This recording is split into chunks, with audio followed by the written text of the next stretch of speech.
नमस्कार बच्चों, आशा करती हूँ आप सपरिवार कुशल मंगल से होंगे। तो चलिए, हम कल एक टॉपिक पढ़ रहे थे, कुछ पॉइंट डिस्कस कर रहे थे, किसी वजह से वो हम कंप्लीट नहीं कर पाए। आज उसी पॉइंट को हम आगे बढ़ाएंगे और आज हम पढ़ेंगे, जैसा कि हम कल पढ़ रहे थे, सभी बच्चों ने देखा होगा, रूप प्रयोग व व्याकरणिक आधार पर शब्द। मैंने आपको बताया था रूप प्रयोग व व्याकरणिक आधार पर शब्द होते हैं वो हमारे दो प्रकार के होते हैं, एक विकारी और दूसरा होते हैं अविकारी शब्द। यहाँ तक हमने कल पढ़ा था और मैंने आपको बताया था कि जिन शब्दों में लिंग, वचन, काल आदि के आधार पर परिवर्तन होता है, परिवर्तन हो, वे आपके क्या कहलाएंगे? विकारी शब्द कहलाएंगे। जिस शब्द का लिंग बदल गया, वचन बदल गया, काल बदल गया, वही क्या है? विकारी है। जैसा कि मैंने कल भी आपको बोला था, जरूरी नहीं है तीनों ही चीजें बदले। अगर कोई एक भी चीज बदल गई तब भी वो शब्द क्या रहेगा? विकारी। मेरा कहने का मतलब ये है कि किसी शब्द का लिंग बदल गया और वचन नहीं बदला तब भी वो विकारी ही रहेगा। किसी शब्द का वचन बदल गया, लिंग नहीं बदला, तब भी वो क्या रहेगा? आपका विकारी ही रहेगा। बच्चों, अगर मैं काल की बात करूं तो काल तो केवल क्रिया का ही बदलता है, बाकी तो किसी चीज का काल बदलता ही नहीं है। तो कहने का मतलब कोई एक भी चीज अगर बदल गई, वही आपके क्या बन जाएंगे? विकारी। और अ का अर्थ कई बार हम डिस्कस कर चुके हैं, अ का अर्थ होता है नहीं। नहीं होता है जिनमें कोई भी विकार। जिन शब्दों में लिंग, वचन, काल आदि के आधार पर कोई भी परिवर्तन नहीं होता, परिवर्तन नहीं होता, उन्हें हम क्या कहते हैं? अविकारी शब्द कहते हैं। विकारी हमारे कौन कौन से होते हैं बच्चों? किस तरह से परिवर्तन होता है वो अभी मैं आपको समझाने वाली हूँ। अभी मैं समझाऊंगी कैसे होता है परिवर्तन। फिलहाल एक बार मैं आपको सिर्फ बता रही हूँ परिभाषाएं कौन कौन से होते हैं विकारी। अगर कोई शब्द है संज्ञा, अगर कोई शब्द है सर्वनाम, अगर कोई शब्द है विशेषण, अगर कोई शब्द है क्रिया, वो सारे के सारे आपके क्या कहलाएंगे? विकारी कहलाएंगे। संज्ञा, सर्वनाम, विशेषण और क्रिया क्या होते हैं? विकारी होते हैं। अविकारी कौन कौन से होते हैं? अविकारी होते हैं क्रिया विशेषण, क्रिया विशेषण, समुच्चय बोधक, समुच्चय बोधक, संबंध बोधक, संबंध बोधक और विषम आदि बोधक, और विषम आदि बोधक। ये आपके क्या कहलाएंगे? ये आपके कहलाएंगे अविकारी शब्द। कौन कौन से होते हैं? हमारे विकारी शब्द होते हैं संज्ञा, सर्वनाम, विशेषण और क्रिया। अविकारी शब्द हमारे होते हैं क्रिया विशेषण, समुच्चय बोधक, संबंध बोधक और विषमादि बोधक। कोई ऐसा बच्चा ना हो जो सोच रहा हो कि क्रिया और विशेषण तो मैंने यहाँ भी लिखवा दिए और यहाँ भी लिखवा दिए। ध्यान रहे बच्चों, यहाँ विशेषण का टॉपिक अलग है आपका और क्रिया का टॉपिक अलग है। यहाँ पर क्रिया अलग चीज है और विशेषण आपकी सॉरी, क्रिया और विशेषण, क्रिया विशेषण ये टॉपिक आपका अलग है। क्रिया का अलग होता है, विशेषण का अलग होता है जो उसमें होते हैं। क्रिया विशेषण आपका अलग टॉपिक होता है जो आपका इसके अंदर रहेंगे। किस तरह से परिवर्तन होता है अगर हम उसकी बात करें तो आप देखोगे बच्चों, मैंने क्या कहा? कोई ऐसा शब्द है जिसका लिंग बदल रहा है, वचन बदल रहा है, काल बदल रहा है, वो आपके हैं विकारी। जी ये बात तो हमने कई बार सुन ली। कैसे बदल रहा है एक बार वो और समझाओ। तो चलिए जी एक बार हम वो और समझते हैं। मैंने कहा लड़का खेलता है, लड़का खेलता है। इस वाक्य में खेलना हमारी क्या है? क्रिया है। और जो हमारा लड़का शब्द है ये क्या है? संज्ञा है। लड़का क्या है? संज्ञा। और खेलना आपकी क्या है? क्रिया है। हमने यहाँ पर पढ़ा है संज्ञा और क्रिया दोनों ही कैसे होते हैं? दोनों ही हमारे विकारी होते हैं। किस तरह से? तो देखते हैं बच्चों। देखो लड़का शब्द है, क्या इसका हम वचन बदल सकते हैं? हाँ जी बिल्कुल बदल सकते हैं। हम क्या लिख सकते हैं? लड़के। अगर मैंने लिख दिया यहाँ पे लड़के तो यहाँ पे हम क्या लिखेंगे भाई? खेलते हैं, खेलते हैं। हम यहाँ पर लड़के खेलता है तो नहीं लिख सकते ना। क्यों? क्योंकि यहाँ हमारा एक वचन है तो यहाँ भी एक वचन है। यहाँ हमारी संज्ञा बहुवचन में रूप में आ गई तो हमारी क्रिया भी कैसे आ गई? बहुवचन रूप में। इस शब्द का हम लिंग भी बदल सकते हैं। जैसे मैंने लिख दिया लड़की खेलती है, लड़की खेलती है। अब क्या परिवर्तन आ गया भाई?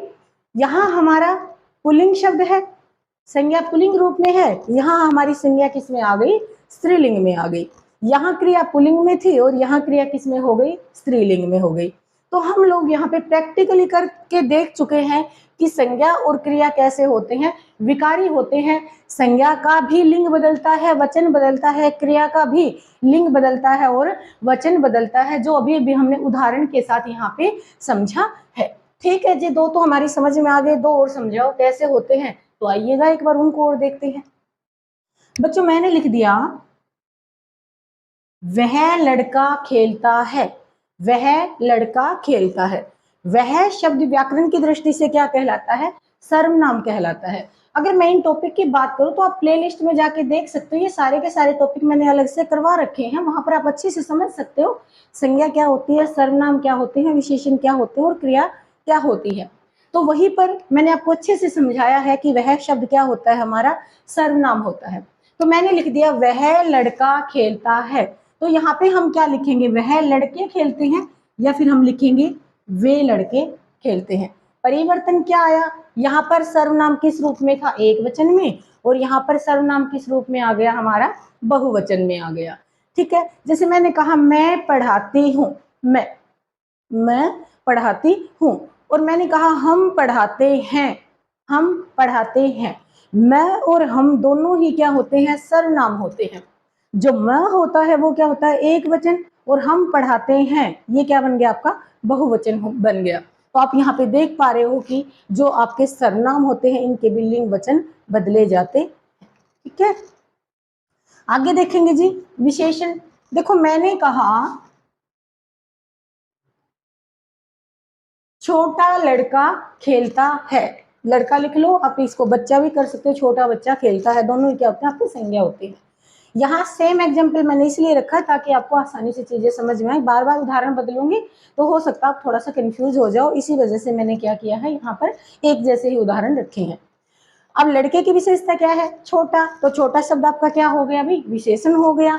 हमने लिखा छोटा लड़का खेलता है, अब यहाँ भी क्या लिखेंगे, छोटा लड़के खेलते हैं, नहीं जी ऐसा तो नहीं आएगा। हम क्या लिखेंगे, छोटे लड़के खेलते हैं, और यहाँ पर क्या लिखेंगे, छोटी लड़की खेलती है। क्या परिवर्तन आया जी, यहाँ आपका विशेषण एक वचन था, यहाँ आपका विशेषण बहुवचन है। यहाँ आपका विशेषण पुल्लिंग रूप में है, यहाँ आपका विशेषण स्त्रीलिंग रूप में है। तो आप अच्छी तरह से समझ चुके हो कि विशेषण के भी लिंग और वचन बदलते हैं, तो ये भी हमारे क्या होते हैं, विकारी होते हैं। लड़का खेल रहा था, लड़का खेलेगा, लड़का खेल चुका है, तो क्रिया के हम क्या बदल रहे हैं, काल भी बदल रहे हैं। तो हम लोग यहाँ पर उदाहरणों के साथ ये बात अच्छी प्रकार से समझ चुके हैं कि संज्ञा, सर्वनाम, विशेषण और क्रिया, संज्ञा, सर्वनाम, विशेषण और क्रिया, ये चारों की चारों चीजें कैसी होती हैं, ये चारों की चारों चीजें विकारी होती हैं। क्यों होती हैं ये विकारी, क्योंकि इनके लिंग भी बदलते हैं, वचन भी बदलते हैं और काल भी बदलते हैं। आशा करती हूँ, उम्मीद करती हूँ मैं आपको ये पॉइंट अच्छे से क्लियर हो चुके होंगे। तो चलिए चलते हैं हम उस तरफ और अविकारी शब्दों के उदाहरण को हम यहाँ पे समझेंगे।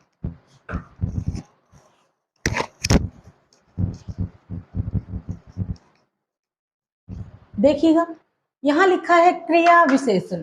क्रिया विशेषण कौन होता है, जो क्रिया की विशेषता बताता है, जो क्रिया की विशेषता बताता है वो क्या कहलाता है, क्रिया विशेषण कहलाता है। एक बात का ध्यान रखेंगे, सिर्फ क्रिया की विशेषता बताने वाले शब्द क्रिया विशेषण होते हैं। क्रिया को छोड़कर अन्य किसी की भी विशेषता बताई जाए तो वो शब्द आपका क्या बन जाएगा, विशेषण बन जाएगा। लेकिन अगर विशेषता बता दी गई किसकी, क्रिया की, तो वो आपका क्या कहलाएगा, क्रिया विशेषण। उसके अलावा बाकी किसी भी चीज की विशेषता बताई जाए वो सारे के सारे आपके क्या कहलाएंगे, विशेषण कहलाएंगे। ठीक है भाई, कैसे, देखो भाई मैंने लिखा बच्चा धीरे धीरे पढ़ता है, बच्चा धीरे धीरे पढ़ता है। यहाँ पर बच्चा क्या है, आपकी संज्ञा है, पढ़ना आपकी क्या है, क्रिया है। पढ़ने की विशेषता क्या है कि धीरे धीरे पढ़ा जा रहा है, तो जो धीरे धीरे शब्द है वो आपका क्या कहलाएगा बच्चों, वो आपका कहलाएगा क्रिया विशेषण। चलो एक बार इसको भी देखते हैं, इसके लिंग वचन। हमने क्या पढ़ा है कि इनके लिंग वचन नहीं बदलते, देखते हैं। यहाँ मैंने बच्चा की जगह पे लिख दिया बच्चे, बच्चे। ये एक वचन है, यहाँ पे क्या बन गया बहुवचन। यहाँ पे क्या बन जाएगा पढ़ते हैं, पढ़ते हैं। कैसे भाई, धीरे धीरे, धीरे धीरे। यहां मैंने लिख दिया बच्ची, स्त्रीलिंग रूप में लिख दिया भाई। यहां क्या बन जाएगा पढ़ती है। यहां पे आपका क्या रहेगा धीरे धीरे, धीरे। कहने का मतलब मेरा क्या है, इधर एक वचन था, इधर एक वचन, ये ऐसे लिख दिया। यहाँ इसको हमने बहुवचन बना दिया तो इसको भी बहुवचन बनाना पड़ा, लेकिन इसमें हमने कोई भी परिवर्तन नहीं किया। इसको हमने स्त्रीलिंग रूप में लिख दिया तो हमें इसको भी किस रूप में लिखना पड़ा, स्त्रीलिंग में, लेकिन इसके ऊपर तो कोई भी प्रभाव नहीं पड़ रहा है। तो मेरा कहने का मतलब यही है कि जो क्रिया विशेषण होते हैं उनको किसी भी लिंग के साथ लगाओ, किसी भी वचन के साथ लगाओ, किसी भी काल के साथ। बच्चा धीरे धीरे पढ़ रहा था, बच्चा धीरे धीरे पढ़ेगा, बच्चा धीरे धीरे पढ़ चुका है, कोई फर्क नहीं पड़ रहा। ये शब्द तो हमेशा कैसा आएगा, वैसे का वैसा ही आएगा। तो यहाँ पर आप लोग अच्छे से समझ चुके होंगे कि जो क्रिया विशेषण होता है आपका वो कैसा होता है, अविकारी होता है, क्योंकि इसका ना ही तो लिंग बदलता है, ना ही वचन बदलता है, ना ही काल बदलता है। आगे पढ़ेंगे हम समुच्चय बोधक। समुच्चय बोधक कौन होते हैं भाई, समुच्चय बोधक होते हैं दो शब्दों को या फिर दो वाक्यों को जोड़ने वाले शब्द। दो शब्दों को या दो वाक्यों को जोड़ने वाले शब्द क्या कहलाएंगे, हमारे समुच्चय बोधक कहलाएंगे। जैसे और, एवं, तथा, या, किंतु, परंतु, लेकिन, ये सारे के सारे क्या होते हैं, समुच्चय बोधक होते हैं। किस प्रकार से जोड़ेंगे तो वो देखोगे। मैंने लिखा राम और श्याम पढ़ते हैं, राम और श्याम पढ़ते हैं। राम पुल्लिंग, श्याम पुल्लिंग, दोनों को किसके साथ जोड़ दिया, और के साथ। अब की बार मैंने लिख दिया राम सीता पढ़ते हैं, सॉरी भाई, राम सीता पढ़ते हैं। अब इसको भी किसके साथ लिखेंगे हम, और के साथ लिखेंगे। यहाँ पुल्लिंग है, यहाँ स्त्रीलिंग है, फिर भी कोई फर्क नहीं पड़ा। अब की बार मैंने लिख दिया सीता गीता पढ़ती हैं, सीता गीता पढ़ती है। यहाँ पे क्या लिखेंगे भाई, और ही लिखेंगे। यहाँ भी स्त्रीलिंग है, यहाँ भी स्त्रीलिंग है, लेकिन इस पर तो कोई इस बात का कोई भी फर्क नहीं पड़ रहा। मैंने कहा लड़के और लड़कियां पढ़ते हैं, और ही लिखा जाएगा, इसके ऊपर तो कोई भी किसी चीज का फर्क नहीं पड़ेगा। तो कहने का मतलब मेरा क्या है, जो हमारे समुच्चय बोधक होते हैं वो सारे के सारे कैसे होते हैं, विकारी, सॉरी, समुच्चय बोधक होते हैं वो सारे के सारे कैसे होते हैं, अविकारी होते हैं। क्यों होते हैं, क्योंकि इनके ऊपर किसी भी लिंग का या किसी भी वचन का कोई भी प्रभाव नहीं पड़ता है, तो ये आपके कहलाएंगे अविकारी।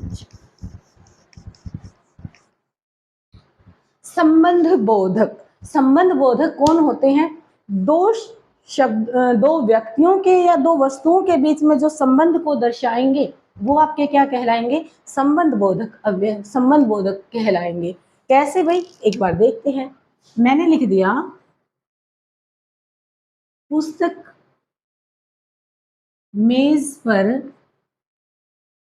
रखी, पुस्तक मेज पर रखी है। यहाँ पुस्तक है, ये आपका किस रूप में है, स्त्रीलिंग, तो क्रिया भी कैसी है, स्त्रीलिंग।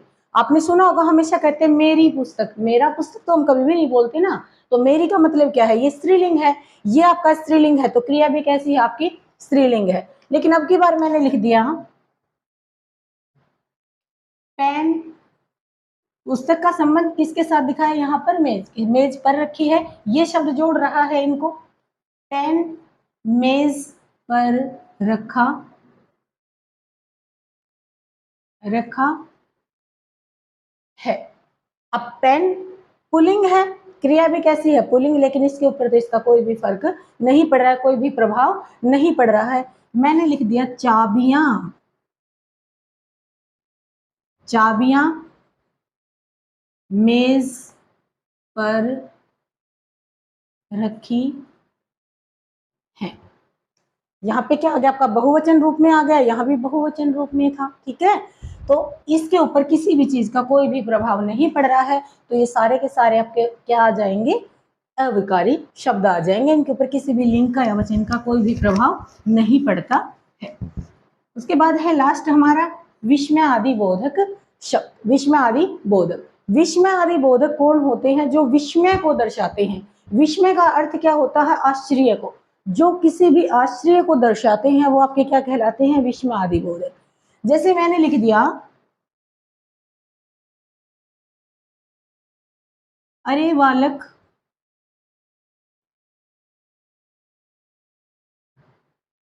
तुम क्या,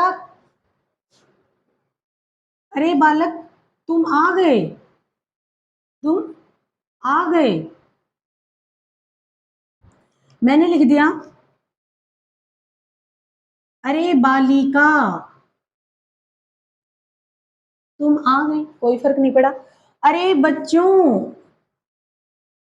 अब क्या हो गया? आपका बहुवचन हो गया। अब 20 के ऊपर तो कोई फर्क नहीं पड़ रहा। तो कहने का मतलब क्या है? जो विस्मयादि बोधक होते हैं इनके ऊपर किसी भी लिंग वचन काल का कोई भी प्रभाव नहीं पड़ता है। इसी वजह से आपके क्या कहलाते हैं? अविकारी शब्द कहलाते हैं। आशा करती हूँ बच्चों आपको विकारी और अविकारी तो बहुत अच्छे से समझ में आ गए होंगे। अगर आपको वीडियो अच्छी लगती है, ये सच में अगर आपको वीडियो उपयोगी लगती है तो वीडियो को ज़्यादा से ज़्यादा बच्चों के पास शेयर करेंगे, ठीक है। और बहुत जल्द मिलेंगे हम इसी टॉपिक का, हमारा लास्ट पॉइंट रहेगा। उसके बाद हमारा शब्द का टॉपिक कंप्लीट हो जाएगा। और जो हमारा लास्ट पॉइंट रहेगा वो हमारा रहेगा अर्थ के आधार पर शब्द। अर्थ के आधार पर हम 4 प्रकार के शब्द पढ़ेंगे। एकार्थी, अनेकार्थी, पर्यायवाची जिसको हम समानार्थी भी बोलते हैं, विलोम जिसको हम विपरीतार्थी शब्द भी बोलते हैं। तो बहुत जल्द मिलेंगे हमारी अगली वीडियो में। तब तक के लिए धन्यवाद। Thank you.